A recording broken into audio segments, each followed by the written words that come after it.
సౌందర్య కూడా చెయ్యను అని చెప్పిందండి. చేయనని చెప్పిందండి. నేను అంటే అలీ గారి అడ్వాన్స్ తీసుకున్న తర్వాత చేయనని కూడా చెప్పేసిందండి. సినిమా చేయను, 15 రోజులు టైం ఉందండి, నేను చేయనలేదు.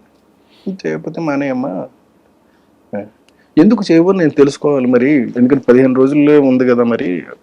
అయితే లేదండి, పెద్ద పెద్ద హీరోలు అందరూ కూడా ఇలాగా ఆలీ పక్కన చేస్తున్నాం ఏమిటి అని చెప్పి కొంచెం హెసిటేట్ చేస్తున్నారండి అని చెప్పి చెప్పింది. సరే పాపం, సర్లే తప్పే ఉందమ్మా, నీ నీ నీ భవిష్యత్తు నువ్వు ఆలోచించుకోవాల్సిన అవసరం మాత్రం డెఫినెట్గా ఉంది, నువ్వు ఆలోచించుకో, ఏం ఇబ్బంది లేదు, నేను వేరే హీరోయిన్ పెట్టేసుకుంటానులే అని చెప్పి వెళ్ళి ఇంద్రజని ఫైనలైజ్ చేశానండి.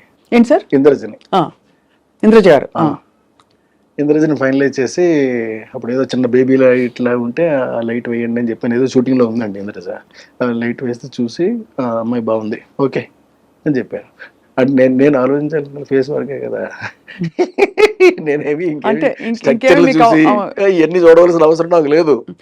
ఎప్పుడు అసలు మీరు ఒక అది అంటే కన్సిడర్ చేయలేదు సార్, ఫిగర్ ఎలా ఉంది? ఫిగర్ గురించి నేను పట్టించుకోనండి, ఫేస్ మాత్రం పట్టించుకుంటాను, చాలా ఎక్కువ పట్టించుకుంటానండి. ఎంతలాగంటే నేను బాగా డీపర్గా వెళ్ళిపోతానండి. అంత పర్ఫెక్షన్ వస్తుందా రాదా, ఎక్స్ప్రెషన్ అంటే కళ్ళతోటి చెప్పేది ఉంటుంది.